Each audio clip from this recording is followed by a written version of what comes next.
नमस्ते दोस्तों, कैसे हैं आप सब। आज हम चैप्टर नंबर 8 देखते हैं। पिछले वीडियो में हमने चैप्टर नंबर 7 को अच्छे से पढ़ा था और जिसमें ब्रिटिश नीतियों का भारतीय अर्थव्यवस्था पर क्या प्रभाव पड़ा था उसको हमने बहुत अच्छे से डिस्कस किया। बहुत कॉन्सेप्ट वाले सवाल उसमें थे। आज का जो चैप्टर है वो भी बहुत ज़्यादा इंपॉर्टेंट है। 1857 का जो स्वतंत्रता संग्राम था, प्रथम स्वतंत्रता संग्राम इसको कहते हैं। तो इससे रिलेटेड क्वेश्चन देखते हैं। सबसे ज़्यादा सवाल इससे पूछता है एग्जामिनर। तो क्वेश्चन को हमें इत्मीनान से इसको पढ़ना है। थोड़ी वीडियो लंबी बेशक हो सकती है क्योंकि इसमें क्वेश्चन भी ज़्यादा है और इसमें बहुत सारी चीज़ें हमें पढ़नी होती है। तो हम पढ़ते हैं कथन। सबसे पहले, झांसी की स्थापना ओरछा नरेश वीर सिंह बुंदेला ने की थी। कारण आपका रानी लक्ष्मीबाई ने 1857 की क्रांति में बढ़ चढ़कर भाग लिया था। तो कथन कारण का हमें सबसे पहले देखना है कि कथन क्या अपने आप में ठीक है या नहीं है। फिर देखते हैं कि कारण अपने आप में सही है या गलत है। फिर दोनों में संबंध डिफाइन करते हैं। तो झांसी की स्थापना ओरछा नरेश वीर सिंह बुंदेला ने की थी, ये बात आपकी बिल्कुल सही है।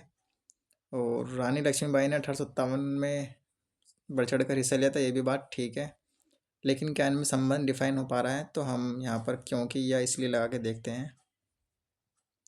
तो इसको पढ़ेंगे अब। झांसी की स्थापना ओरछा नरेश वीर सिंह बुंदेला ने की थी क्योंकि रानी लक्ष्मीबाई ने 1857 के संग्राम में बढ़ चढ़ कर भाग लिया था।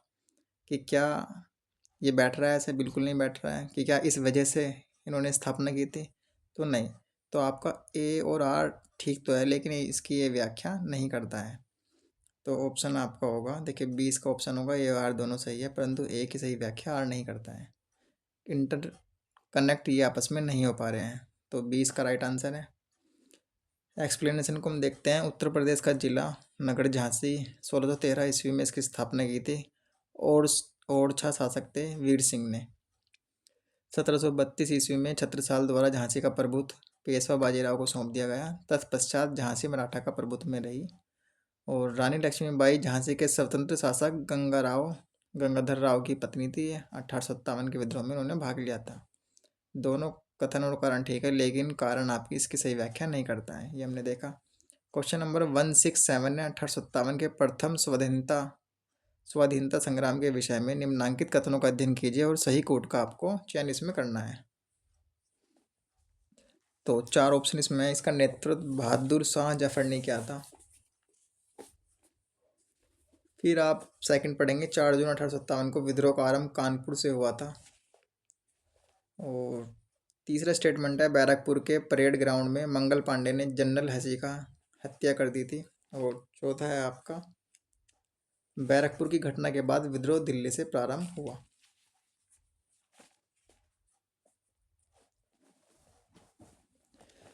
तो 4 ऑप्शन इसमें हैं, तो आपका जो है इसमें बताना कि कौन सा सही है। तो अगर आप ये ऑप्शन पढ़ेंगे 3 नंबर वाला कि बैरकपुर के परेड ग्राउंड में मंगल पांडे ने जनरल हसी की हत्या नहीं की थी बल्कि जनरल बाग की हत्या की थी, तो तीसरा तो आपका गलत है। तो जब तीसरा आपका गलत है तो सी एलिमिनेट हो जाता है और बी आपका एलिमिनेट हो गया, तो ए और डी में से आपका आंसर होने वाला है। तो यानी कि ए तो आपका ठीक है, फर्स्ट वाला। इसका नेतृत्व बहादुर शाह जफर ने किया था, तो पहला आपका ठीक है। अब देखते हैं कि 2 या 4 में से कौन सा ठीक है। 4 जून को 1857 को विद्रोह का आरंभ कानपुर से हुआ, तो कानपुर से विद्रोह का आरंभ नहीं हुआ था। सबसे पहले बैरकपुर से हुआ। फिर 10 मई 1857 को मेरठ से क्रांति का प्रारंभ हुआ, तो दूसरा आपका गलत है। तो राइट आंसर होगा आपका 1 और 4। बैरकपुर की घटना के बाद विद्रोह दिल्ली से आरंभ हुआ, तो इसका राइट आंसर होगा डी, इसका राइट आंसर है। आगे हम बढ़ते हैं।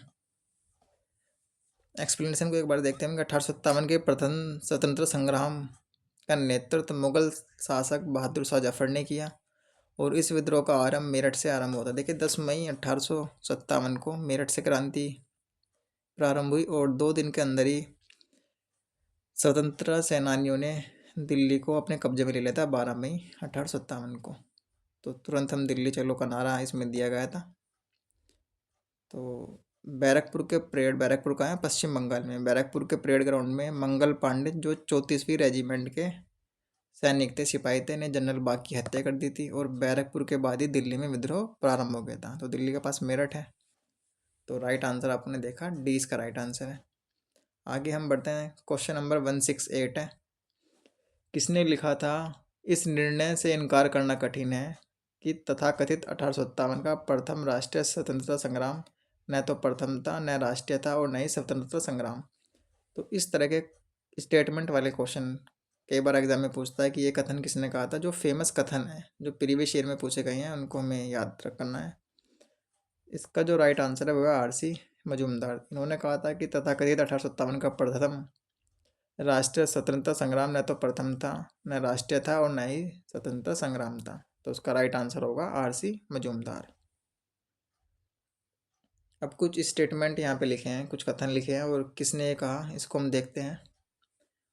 ये आपने देखा, ये तो आर.सी. दत्त का ही कथन है, फर्स्ट वाला।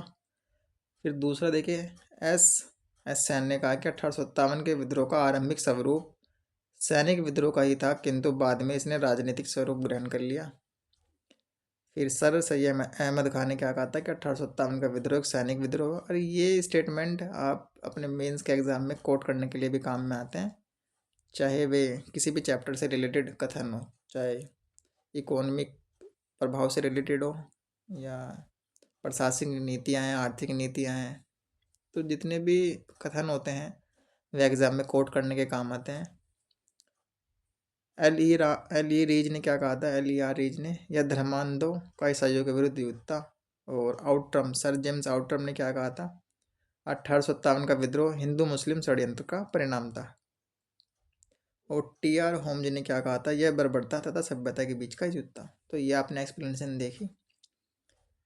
आगे हम बढ़ते हैं, क्वेश्चन नंबर 169 है कि 1857 के विद्रोह के समय ब्रिटिश प्रधानमंत्री कौन था। तो इसका जो राइट आंसर होगा वो है पार्मस्टन। तो पार्मस्टन ब्रिटिश प्रधानमंत्री थे। चर्चिल द्वितीय विश्व युद्ध के समय में थे। और क्लीमेंट एटली, आपको पता है ये स्वतंत्रता जब हमें मिली 1947 में, तब लिबरल पार्टी के नेता थे। लेबर पार्टी के क्लीमेंट एटली भारत की स्वतंत्रता के समय प्रधानमंत्री थे। तो पार्मस्टन ब्रिटिश प्रधानमंत्री थे 1857 की क्रांति के समय। राइट आंसर इसका है बी। अगला सवाल है, बिहार में 1857 के विद्रोह का मुख्य संगठनकर्ता कौन था। तो बिहार में कुंवर सिंह ने नेतृत्व किया था आंदोलन का। तो उसका राइट आंसर होगा बी, इसका राइट आंसर है। और ये सवाल कई बार पूछा गया है बिहार पीसीएस में तो कई बार पूछा ही है। यूपी पीसीएस ने पूछा है, यूपीएससी ने 1-2 बार पूछा है सवाल कि बिहार में 1857 के विद्रोह का मुख्य जो लीडरशिप किसके हाथ में थी, वो थी कुंवर सिंह के। तो राइट आंसर होगा बी।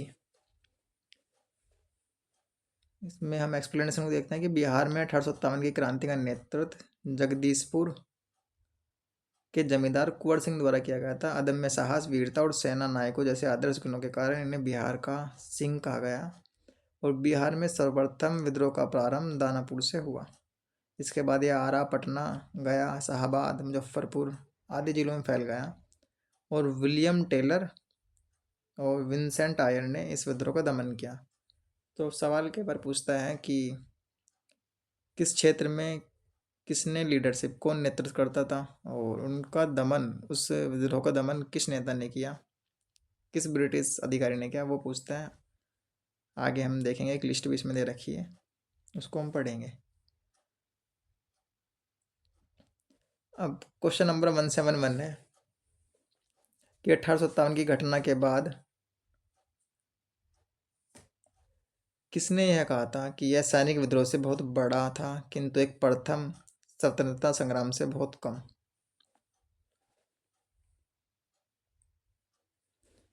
तो ये किसने कहा था, ये आपका 4 ऑप्शन आप पढ़ेंगे, Lord Canning, John Lawrence, Stanley Wolpert और उपयुक्त में से कोई नहीं। तो ये कथन और महत्वपूर्ण कथन से रिलेटेड ये क्वेश्चन है। इसमें कई सारे कथन पूछे गए हैं, अभी आपने पीछे देखा 5-6 कथन हमने देखे थे किसका था। तो ये जो आंसर होगा ये सी है, स्टैनले वॉलपर्ट। तो स्टैनले वॉलपर्ट ने कहा था कि सैनिक विद्रोह से बड़ा था, किंतु स्वतंत्रता संग्राम से बहुत कम। तो उसका राइट आंसर होगा सी। एक बार इसका एक्सप्लेनेशन भी हम देखते हैं। हाँ, तो स्टैनले वॉलपर्ट ने ये कहा था 1857 की घटना के बारे में कि यह सैनिक विद्रोह से बहुत बड़ा था, किंतु एक प्रथम स्वतंत्रता संग्राम से बहुत कम। 1857 ईस्वी के विद्रोह पर लिखने हेतु SN सैन सरकारी इतिहासकार थे। तो इसका नाम ध्यान रखना, सरकारी इतिहासकार थे। उन्होंने अपनी पुस्तक लिखी 1857। अगला सवाल है आपका, 1857 के विद्रोह के समय भारत का गवर्नर जनरल कौन था? तो ब्रिटिश प्रधानमंत्री के बारे में सवाल पूछा है कि 1857 की क्रांति के समय ब्रिटिश का प्रधानमंत्री कौन था। और ये सवाल है कि 1857 की क्रांति के समय जो गवर्नर जनरल थे भारत के वे कौन थे? तो लॉर्ड कैनिंग थे। तो इसका राइट आंसर होगा लॉर्ड कैनिंग। और लॉर्ड कैनिंग भारत के प्रथम वायसराय भी थे। 1858 का एक्ट आया तो उसके माध्यम से इसको ध्यान रखना है, लॉर्ड कैनिंग है। लॉर्ड कैनिंग को प्रथम वायसराय भी बनाया। तो उसका राइट आंसर होगा सी। एक्सप्लेनेशन को हम देखते हैं। 1857 के विद्रोह के समय भारत का गवर्नर जनरल लॉर्ड कैनिंग था, या भारत के गवर्नर जनरल या वायसराय दोनों था। जबकि इंग्लैंड के प्रधानमंत्री पार्मस्टन थे। तो ये दो फैक्ट आपने इसमें देखा। और कंपनी का मुख्य सेनापति जॉर्ज एनिसन था। 1857 के सैनिक विप्लव के पश्चात 1 नवंबर 1858 को इलाहाबाद में दिल्ली दरबार लगा, जिसमें लॉर्ड कैनिंग ने ब्रिटिश महारानी विक्टोरिया के घोषणा पत्र को पढ़ा। महारानी की घोषणा द्वारा भारत में कंपनी के शासन को समाप्त करके सीधे क्राउन का शासन आरोपित किया। तो ये तो कुछ बेसिक फीचर है जो आपको पता होगा कि 1857 क्रांति के क्या इफेक्ट पड़े थे। तो उसमें से एक महत्वपूर्ण इफेक्ट ये था कि कंपनी का शासन खत्म कर दिया था और सीधे भारत का शासन ब्रिटिश क्राउन के हाथों में चला गया था। तो सीधे क्राउन का शासन आरोपित किया गया और गवर्नर जनरल लॉर्ड कैनिंग, मतलब नाम चेंज करके वायसराय इन्होंने कर दिया था। लॉर्ड कैनिंग को वायसराय का पदनाम देकर भारत का प्रथम वायसराय बनाया गया। तो गवर्नर जनरल पहले था, तो गवर्नर जनरल नाम चेंज करके भारत का गवर्नर जनरल नाम चेंज करके भारत का वायसराय इन्होंने बनाया। इसमें लॉर्ड कैनिंग भारत के प्रथम वायसराय थे। कैनिंग के काल में 1857 में कलकत्ता, बम्बई और मद्रास में विश्वविद्यालय की स्थापना लंदन विश्वविद्यालय की तर्ज पर की गई थी। तो कलकत्ता, बम्बई, मद्रास में विश्वविद्यालय की स्थापना की गई, ये आपने देखा। और 10 मई 1857 ईस्वी को मेरठ स्थित छावनी की पैदल सैन्य टुकड़ी के सिपाही द्वारा किया गया युद्ध था। ये सब आपने देखा। तो इसमें 3-4 डेट इसमें आपने देखी होगी 10 मई 1857 की आ रही है। तो इसमें 4 आपको डेट आपको ध्यान अगर आप रखना चाहें तो रख सकते हैं। तो 29 मार्च की एक डेट आप याद रख सकते हैं। 29 मार्च 1857 की डेट आपको ध्यान रखनी है, जिसमें 34वीं रेजिमेंट के सैनिक मंगल पांडे ने बैरकपुर में विद्रोह किया था और 2 अंग्रेज अधिकारियों की हत्या कर दी थी। तो 29 मार्च 1857 को सबसे पहले मंगल पांडे का नाम ध्यान रखना है। फिर 8 अप्रैल की एक आपको डेट ध्यान रखनी है। 8 अप्रैल 1857 को मंगल पांडे जी को अंग्रेजों ने फांसी चढ़ा दी थी। तो 2 डेट आपको ये ध्यान रखनी है। तीसरी डेट आपको ध्यान रखनी है 10 मई 1857 को प्रथम संगठित तौर पर क्रांति की शुरुआत हुई और 12 मई को ही दिल्ली इन्होंने कब्जे में ले लिया था, दिल्ली को अपने अधिकार में ले लिया था। तो 29 मार्च की डेट आपको ध्यान रखनी है, 8 अप्रैल, 10 मई और 12 मई। विद्रोह असफल हो गया था, इसके पीछे कारण ये भी था कि सब जगह देश में अलग अलग जगह पे अलग अलग तारीखों में विद्रोह शुरू हुआ था। अगर एक दिन ही विद्रोह करते तो उसका परिणाम कुछ अलग निकल के आता। तो देखा होगा आपने कि 29 मार्च को पश्चिम बंगाल में विद्रोह हो रहा है, 8 अप्रैल को फांसी मंगल पांडे को हो गई, 10 मई को मेरठ में हुआ है, फिर 4 जून को हुआ है लखनऊ में, फिर 5 जून को आपका कानपुर में हुआ है, 6 जून को इलाहाबाद में हुआ है। तो क्रांति जो शुरू हुई है वो अलग अलग दिनों में शुरू हुई है। एक असफलता का कारण ये भी था, अगर एक ही दिन क्रांति शुरू होती तो उसके परिणाम कुछ अलग होते। तो आपने ये देखा। अगला क्वेश्चन हम देखते हैं, निम्नलिखित में से किस स्थान पर चर्बी युक्त कारतूसों का निर्माण होता था? तो अंबाला, मेरठ, सियालकोट, डी। तो उपरोक्त में से कोई नहीं। तो इनमें से कहीं पर भी चर्बी युक्त कारतूसों का निर्माण नहीं होता था। इसके हम एक्सप्लेनेशन को पढ़ते हैं, क्योंकि कई बार एक्सप्लेनेशन से क्वेश्चन हमारे सोल्व करने में इसकी महत्वपूर्ण योगदान होता है, क्योंकि ये टू द पॉइंट और बहुत ही ऑथेंटिक चीज़ होता है। क्योंकि ये जो आपका क्वेश्चन होते हैं, इन क्वेश्चन के चारों ऑप्शन पे बेस ये एक्सप्लेनेशन होती है और एक्स्ट्रा इन्फॉर्मेशन यहाँ से हमें मिलती है। तो दिसंबर 1856 ईस्वी में भारत सरकार ने पुरानी बंदूकों को हटाकर न्यू इनफील्ड राइफल को सेना में प्रयोग करना चाहा। उनके परीक्षण की व्यवस्था दमदम, अम्बाला और सियालकोट में की गई थी। उसके लिए जो कारतूस बनाए गए थे उन्हें राइफल में भरने से पहले मुंह से खोलना होता था। ये बेसिक जानकारी आपको पता है कि इसमें गाय और सूअर की चर्बी का इसमें प्रयोग किया गया था। 1857 ईस्वी में बंगाल की सेना में यह खबर फैल गई थी कि इन कारतूसों को बनाने में सूअर और गाय की चर्बी का प्रयोग किया गया था। और आपको पता है कि गाय हिंदू धर्म में पूजनीय है और सूअर जो मुस्लिम धर्म है उसमें वर्जित है उसका सेवन करना। तो उन सैनिकों के लिए धार्मिक सिद्धांतों के वे चीज़ खिलाफ थी, इसलिए तत्कालिक कारण एक ही था। अंग्रेज अधिकारियों ने इस बात से इनकार किया, परंतु सैनिकों को विश्वास न हुआ। उन्हें यह विश्वास हो गया कि अंग्रेज हिंदू और मुसलमान दोनों का ही धर्म भ्रष्ट करने पर तुले हुए हैं। इसमें संदेह नहीं है कि चर्बी वाले कारतूस ही विद्रोह का मुख्य कारण थे। तो तत्कालीन कारण जो था वही दो कारण थे। 29 मार्च 1857 को देखिए डेट आ गई 29 मार्च 1857। तो ये डेट आपको ध्यान रखनी है, कई बार क्रम में लगाने को पूछ सकता है। 29 मार्च 1857, 8 अप्रैल 1857, फिर 10 मई 1857, फिर 12 मई 1857।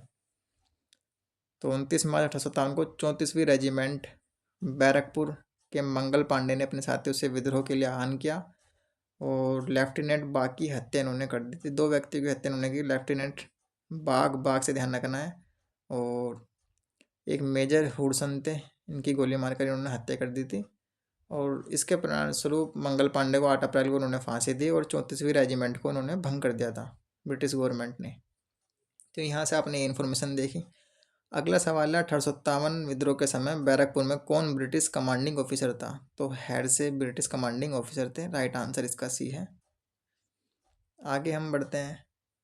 नाना साहब का कमांडर इन चीफ कौन था? तो तात्या टोपे का आपने नाम सुना होगा। तो इनका जो नाम है वो तात्या टोपे है, और रामचंद्र पांडुरंग के नाम से भी इनको जाना जाता है जो इनका वास्तविक नाम है। तो तात्या टोपे हैं, और इनके दोस्त ने इन्हें धोखे से बुलाकर इनकी अंग्रेज़ों को सौंप दिया था, और जिसमें इनको फांसी अंग्रेज़ों ने दे दी थी। तो इसका जो राइट आंसर अपने सी है। एक्सप्लेनेशन को एक बार देखते हैं। नाना साहब के commander in chief Tatya Tope थे, और 5 जून 1857 को विद्रोह की शुरुआत कानपुर में हुई। तो 5 जून की डेट आपको ध्यान रखनी है। 3 डेट देखिए इसमें अभी आने वाला है, अगला सवाल हम उसमें देखेंगे। और इनका वास्तविक नाम धोधुपंत था। नाना साहब ने विद्रोह का नेतृत्व प्रदान किया, जिसमें उनकी सहायता उनके सेनापति तात्या टोपे ने की, और तात्या टोपे का जो वास्तविक नाम था वो रामचंद्र पांडुरंग था। तो रामचंद्र पांडुरंग का नाम ध्यान रखना है। और तात्या टोपे को सिंध के सामंत मान सिंह ने अप्रैल 1859 में धोखे से अंग्रेजों को सौंप दिया था, और ग्वालियर में इनको फांसी दे दी थी। तो तात्या टोपे को विश्वासघात के चलते अंग्रेजों को सौंप दिया था, और तात्या टोपे जी को ग्वालियर में फांसी दे दी थी। तो राइट आंसर आपने देखा, सी इसका राइट आंसर है। क्वेश्चन नंबर 167 है कि निम्नलिखित स्थानों पर 1857 के विद्रोह के आरंभ का सही क्रम में वर्णन करना है। कानपुर, लखनऊ, इलाहाबाद। तो जहाँ जहाँ विद्रोह हुए, देखिए जैसे दिल्ली में हुआ है, कानपुर, लखनऊ, झांसी, जगदीशपुर, इलाहाबाद, फैजाबाद, असम। तो विद्रोह का केंद्र तो आपको पता होना चाहिए, और साथ में आपको ये पता होना चाहिए कि विद्रोह के नेता वहाँ पर कौन थे। हो सकता है कि दमनकर्ता भी पूछ ले, तो अब दमनकर्ता कुछ कुछ याद कर लीजिए, लेकिन आपको विद्रोह का केंद्र और विद्रोह के नेता कौन थे ये तो आपको याद करना ही चाहिए। ऐसे ही कुछ जगह पर कि कहाँ कब विद्रोह शुरू हुआ उसकी डेट आपको ध्यान रखनी चाहिए। जैसे 29 मार्च की मैंने आपको एक डेट बताई थी, बैरकपुर में बंगाल में हुई है। 10 मई को मेरठ में हुई है। तो ये 2 डेट आपने ध्यान रखी, और 3 डेट आपकी कानपुर, लखनऊ, इलाहाबाद को रखना है याद में, जो पेपर में पूछा भी गया है।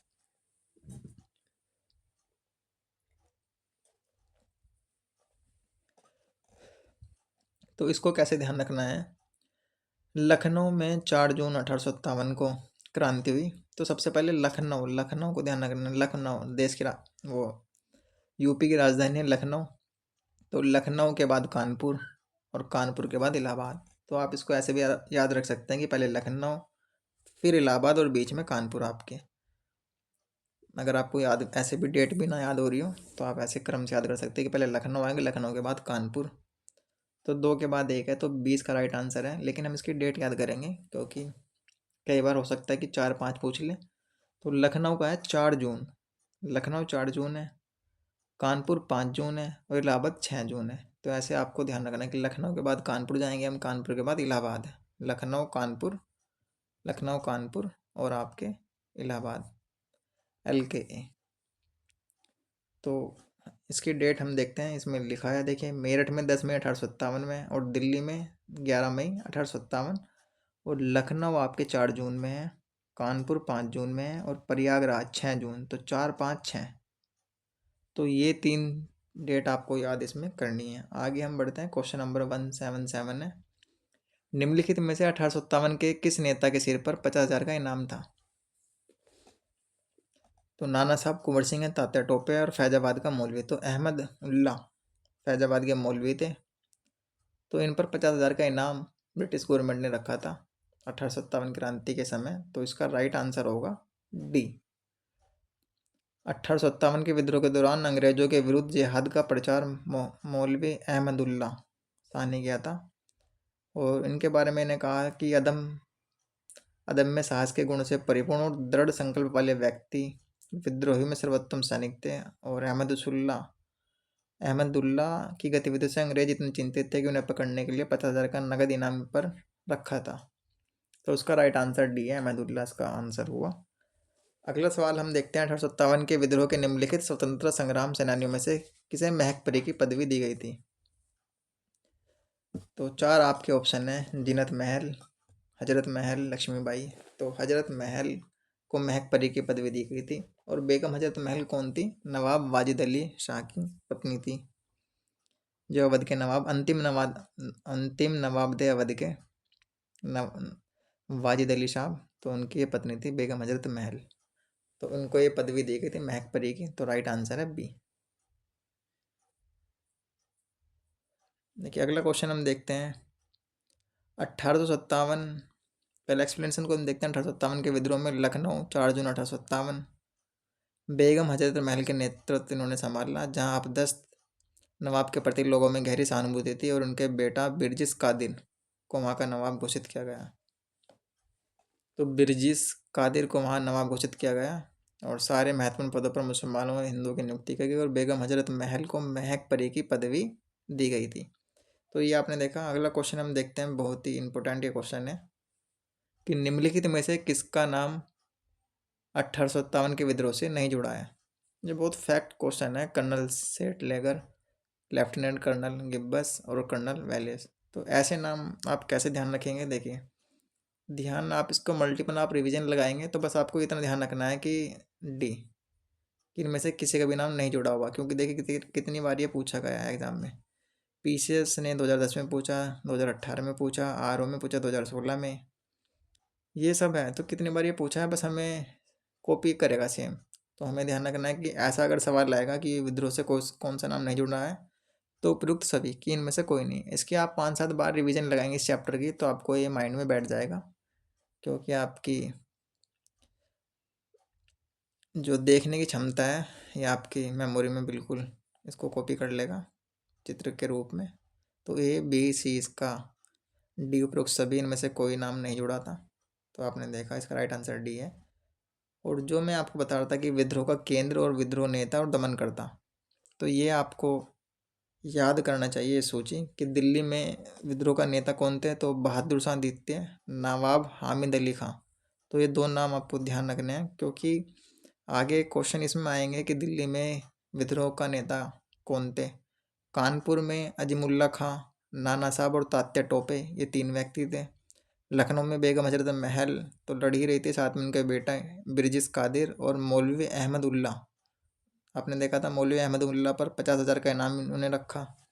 झांसी में रानी लक्ष्मीबाई का नाम आपको पता है। जगदीशपुर बिहार का नाम आपने सुना, कुंवर सिंह नेता वहाँ पे थे, नेतृत्व करते थे। इलाहाबाद में लियाकत अली थे।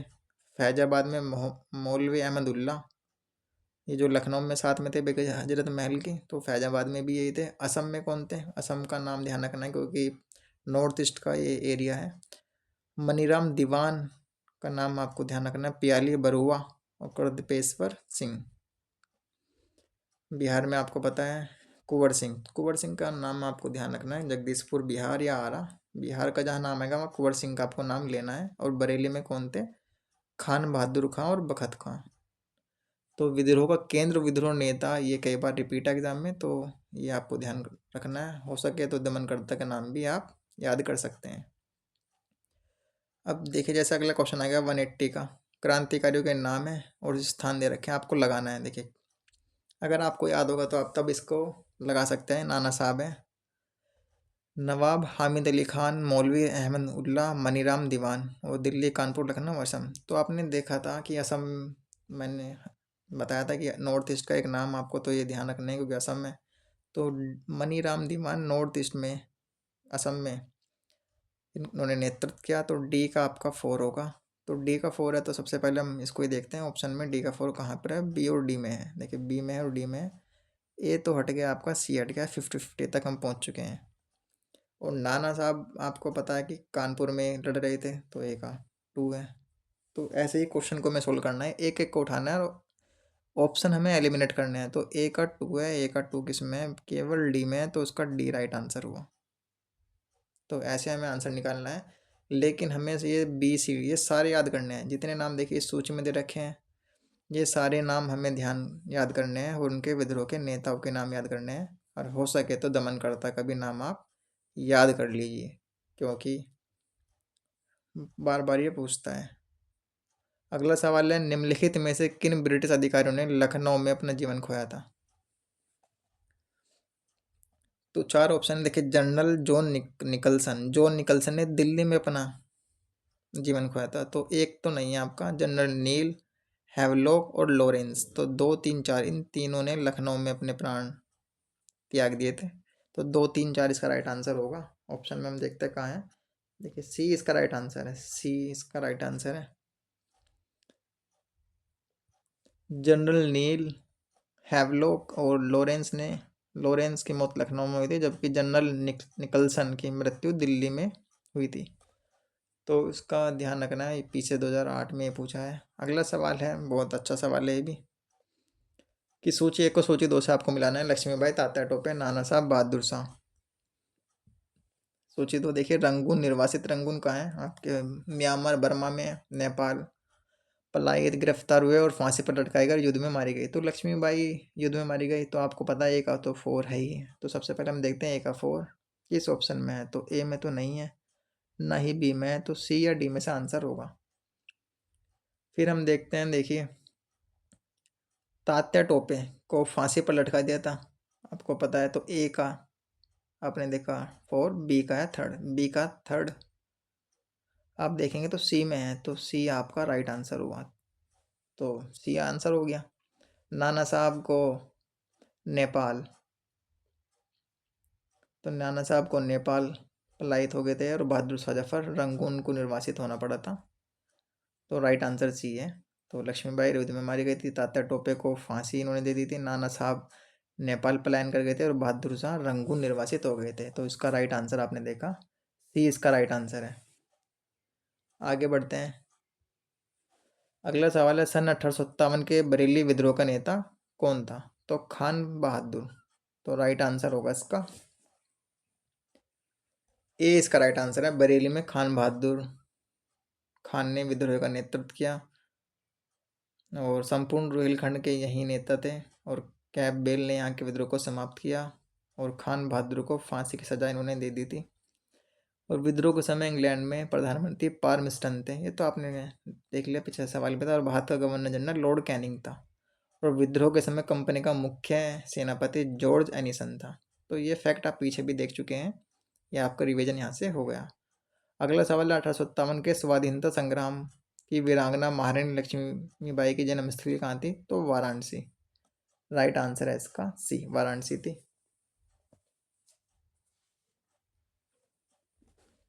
1857 के स्वाधीनता संघर्ष की वीरांगना महारानी लक्ष्मीबाई का जन्म स्थान वाराणसी था। इनका मूल नाम मनु था और 13 वर्ष की अल्पायु में इनका विवाह झांसी के राजा गंगाधर राव के साथ हो गया था। 1853 में गंगा राव की निसंतान मृत्यु हो गई थी, किंतु वे अपनी मृत्यु से पूर्व दामोदर राव नामक बालक को गोद ले चुके थे। अंग्रेजों द्वारा दामोदर राव को गंगाधर राव का उत्तराधिकारी न मानने पर रानी ने अंग्रेजों के विरुद्ध विद्रोह कर दिया था। और देखिए ये सवाल 2025 के पीसीएस में पूछा गया है कि अंग्रेजों ने झांसी के जो दत्तक पुत्र थे, इस तरह कुछ सवाल था कि झांसी के दत्तक पुत्र को मान्यता उन्होंने दे दी थी, तो मान्यता नहीं दी थी। तो ये आपने देखा मान्यता नहीं दी थी। तो ये 2025 के प्री में पूछा है। 17 जून 1858 को रानी युद्धभूमि में वीरगति को प्राप्त हुई और रानी की मृत्यु पर हिरोज ने कहा, भारतीय विद्रोहियों में यहाँ सोई हुई औरत अकेली मर्द है। आगे बढ़ते हैं।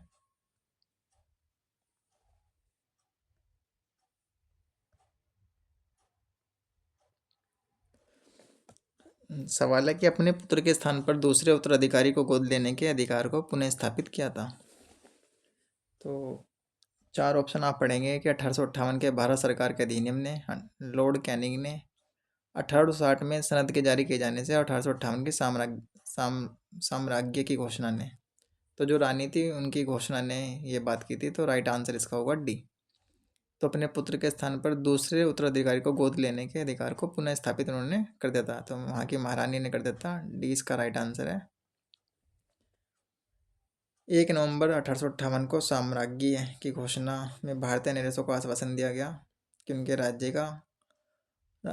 को अंग्रेज राज्य में शामिल नहीं किया जाएगा और भारतीय नरेशों को गोद लेने का अधिकार प्राप्त होगा। जो डॉक्ट्रिन ऑफ लैप्स आपने नाम सुना हो, लॉर्ड डलहौजी ने, जिसका बहुत मतलब उन्होंने बहुत दुरुपयोग किया, तो उसी से संबंधित एक क्वेश्चन है कि इसी घोषणा के द्वारा उन सब भारतीयों को क्षमा और मुक्ति का वचन दिया गया है जो उस समय ब्रिटिश सरकार के विरुद्ध शपथ ग्रहण किए हुए थे और जिनके विरुद्ध ब्रिटिश प्रजाजनों की हत्या के आरोप नहीं थे। तो उसका राइट आंसर आपने देखा, डी इसका राइट आंसर है। आगे हम बढ़ते हैं।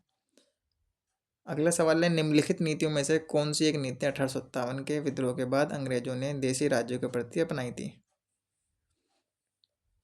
तो चार ऑप्शन आप पहले पढ़ेंगे। इसमें भारतीय राज्यों को ब्रिटिश साम्राज्य में मिलाना, तो ये तो त्याग ही दिया था विचार। बी, भारतीय राज्यों को अधिक शक्ति प्रदान करना, तो अधिक शक्ति प्रदान नहीं की गई थी। भारतीय राज्य को विदेशी शक्तियों के साथ संबंध बनाने की छूट देना, तो सी भी नहीं है। भारतीय राज्यों की स्थिति बनाए रखना, तो डी इसका राइट आंसर है। तो भारतीय राज्यों की यथास्थिति हम बनाए रखेंगे, ये ऐसा ब्रिटिश गवर्नमेंट ने कहा था जब सीधे क्राउन के अंडर में शासन भारत का आ गया था। 1857 के विद्रोह के बाद अंग्रेजों द्वारा देशी राज्यों के प्रति यथास्थिति बनाए रखने की नीति का पालन किया गया। देशी राज्यों को साम्राज्य में मिलाने की नीति का परित्याग कर दिया। अंग्रेजों ने यह स्पष्ट समझ लिया था कि अंधाधुंध विस्तार की नीति घातक सिद्ध हो सकती है, किंतु साथ ही उन्हें इसका भी एहसास हुआ कि देशी राज्यों से मित्रतापूर्ण संबंध स्थापित करके वे अपने साम्राज्य को जनता के विद्रोह से उत्पन्न होने वाले खतरों से बचा सकते हैं। ये की लाइन इसमें लिखी है। एक कारण ये भी था कि हम आपके राज्य को अपने साम्राज्य में नहीं मिलाएंगे। क्यों? क्योंकि देशी राज्य किस चीज़ में मदद करेंगे कि जनता के विद्रोह को दबाने में हमारी मदद करेंगे। तो ये चीज़, ये की लाइन है। देशी राज्यों से मित्रतापूर्ण संबंध स्थापित वे करना चाह रहे थे। क्यों? क्योंकि साम्राज्य को जनता के विद्रोह से उत्पन्न होने वाले खतरे से बचा सके, किंतु रेजिडेंटों के माध्यम से इनके कार्यों को और अधिक नियंत्रित किया जाने लगा तथा आधुनिकता लाने के नाम पर जैसे यातायात के साधनों का प्रसार हुआ, इन राज्यों की गतिविधियों में हस्तक्षेप बढ़ता गया। तो इसका राइट आंसर आपने देखा, डी इसका राइट आंसर है। आगे हम बढ़ते हैं। क्वेश्चन नंबर 187 है कि निम्नलिखित में से कौन सा 1857 के विद्रोह का परिणाम नहीं था। तो चार ऑप्शन है। विद्रोह मुगल साम्राज्य के ताबूत में अंतिम कील साबित हुआ। देखिए यहाँ गौर करना कि ये पूछा है कि परिणाम नहीं था, तो ये तो आपने देखा। बी, इसने मराठा शक्ति के उत्थान की सभी आशाएं धूल धूसरित कर दी थी। इसने कंपनी के शासन को समाप्त कर दिया था, इसके कारण ईसाई धर्म का प्रसार हुआ। तो कंपनी शासन को समाप्त कर दिया था, ये सब ए बी सी तो है, लेकिन इसके कारण ईसाई धर्म का प्रसार हुआ, ये आपका गलत है। तो डी इसका आंसर हुआ। इस विद्रोह के बाद अंग्रेजों ने सामाजिक नीति में सतर्कता का दृष्टिकोण अपनाया। उसमें से बहुतों का यह विचार था कि समाज सुधार लागू करने तथा ईसाई धर्म के प्रचारकों के प्रति उदारवादी दृष्टिकोण की नीति ने विद्रोह की भावना उत्पन्न करने में महत्वपूर्ण योगदान दिया था।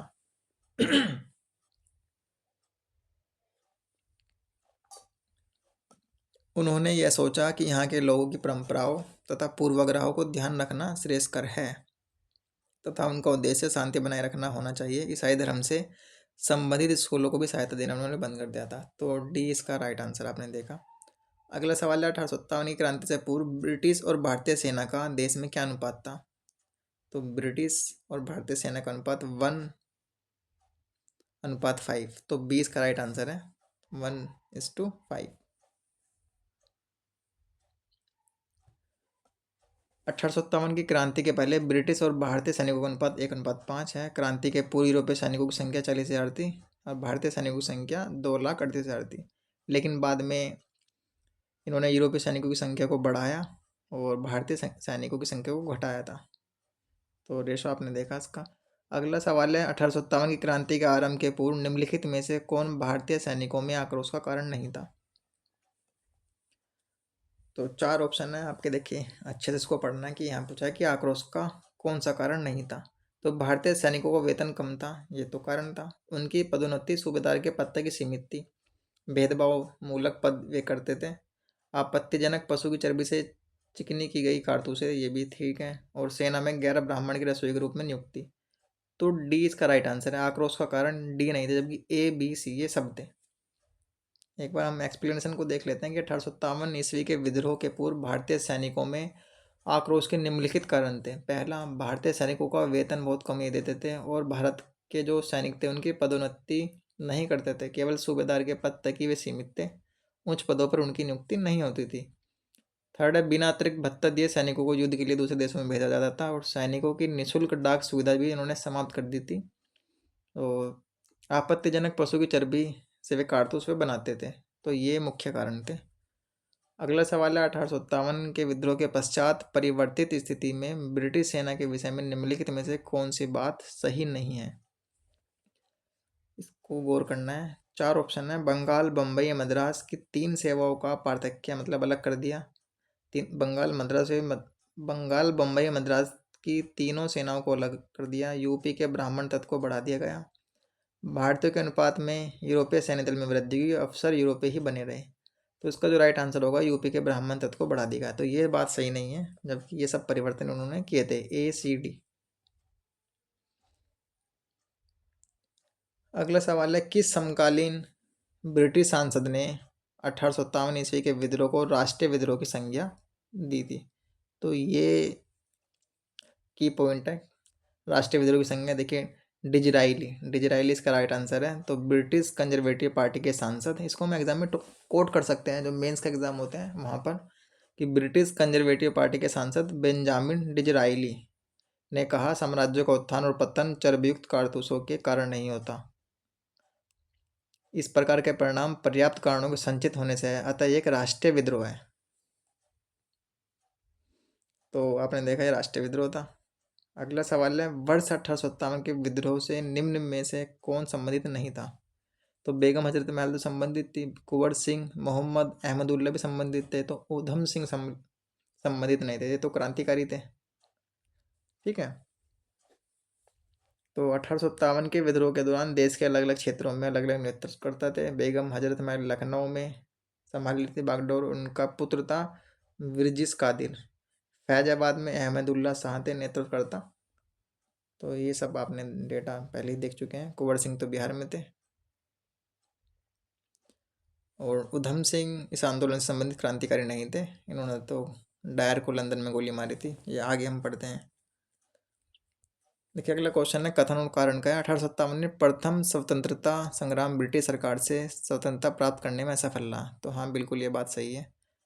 बहादुर शाह जफर के नेतृत्व को जन सहयोग नहीं मिला था और अधिकांश महत्वपूर्ण रियासतों के शासक उनका साथ देने में कतरा गए थे। तो कथन और कारण दोनों ठीक है।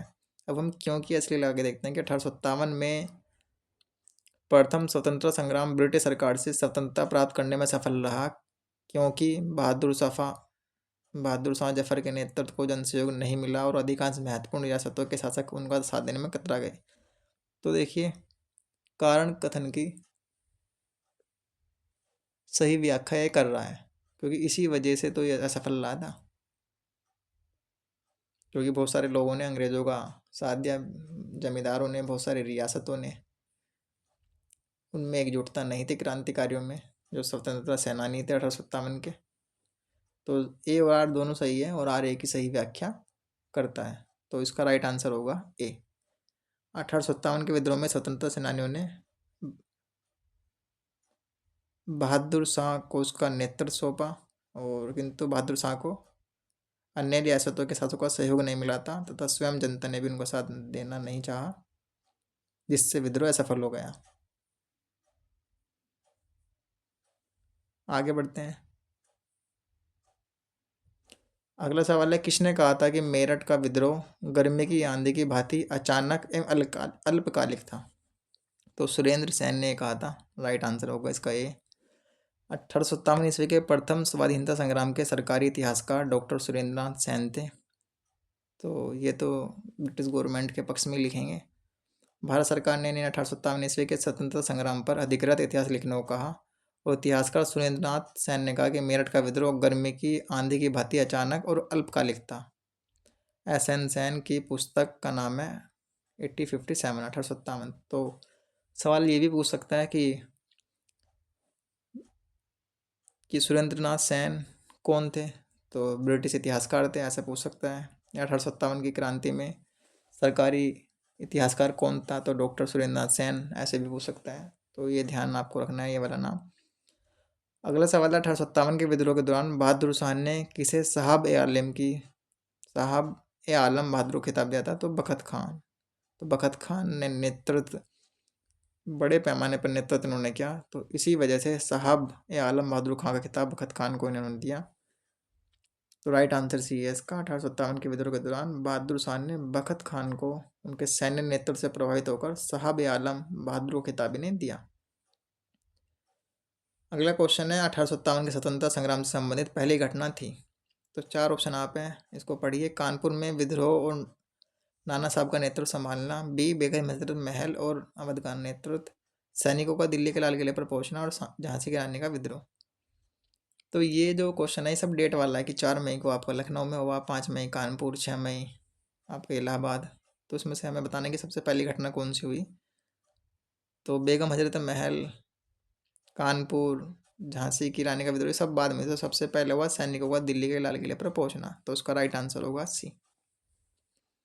1857 के विद्रोह की चिंगारी 29 मार्च 1857 ईस्वी को हुई, जब कलकत्ता के समीप बैरकपुर में तैनात 19वीं और 34वीं रेजिमेंट के जो सैनिक थे मंगल पांडे ने विद्रोह कर दिया था। फिर 10 मई 1857 को मेरठ में विद्रोह हुआ। फिर इसके बाद आपका 5 जून को कानपुर में हुआ। देखिए लिखा 5 जून को कानपुर में हुआ, ये सब बाद में हुआ है। अगला सवाल हम देखते हैं, निम्नलिखित में से कौन असम में 1857 क्रांति का नेता था? तो असम का नाम है, असम का ध्यान रखना है, दीवान मनीराम दत्त। तो असम में 1857 क्रांति का नेतृत्व असम के दीवान मनीराम दत्त ने किया था। इसका ये आंसर आपको ध्यान रखना है, मनीराम दत्त। नॉर्थ ईस्ट का एक ही क्षेत्र है असम, तो मनीराम दत्त का नाम ध्यान रखना है। अगला सवाल है, 1857 के संघर्ष में भाग लेने वाले सिपाहियों की सर्वाधिक संख्या कहाँ से थी? तो अवध से थी। राइट आंसर होगा इसका बी, अवध। आगे हम बढ़ते हैं। 29 मार्च की डेट याद रखनी है, बता चुका हूँ आपको। अगला सवाल है, भारतीय भाषा में 1857 के विप्लव के कारणों पर लिखने वाले प्रथम भारतीय कौन थे? सैयद अहमद खां। तो सैयद अहमद खां ने सबसे पहले लिखा और उनकी पुस्तक का क्या नाम है? असबाब ए बगावत ए हिंद, जिसका प्रकाशन 1859 में हुआ। तो उसका राइट आंसर होगा ए, इसका राइट आंसर है। आगे हम बढ़ते हैं, क्वेश्चन नंबर 200 है, 1857 का प्रथम स्वतंत्रता संग्राम असफल हुआ क्योंकि? भारतीय सिपाहियों में उद्देश्य की एकता की कमी थी, ये ठीक बात है। प्राय भारतीय राजाओं ने ब्रिटिशों का साथ दिया, ये भी बात ठीक है। ब्रिटिश सिपाही कहीं अच्छे, सुसज्जित तथा संगठित थे, ये भी बात ठीक है। तो सारे ही ऑप्शन आपके ठीक हैं कि इन्हीं वजह से तो स्वतंत्रता संग्राम असफल हो गया था। 1857 के विद्रोह का आरंभ 10 मई 1857 को मेरठ में हुआ, जो धीरे धीरे कानपुर, बरेली, झांसी, दिल्ली, अवध आदि स्थानों में फैल गया था। और 1857 के विद्रोह की सफलता के निम्न कारण थे। पहला, यह विद्रोह स्थानीय, असंगठित एवं सीमित था। दूसरा, अच्छे साधन एवं धन के अभाव के कारण भी यह विद्रोह असफल हो गया था।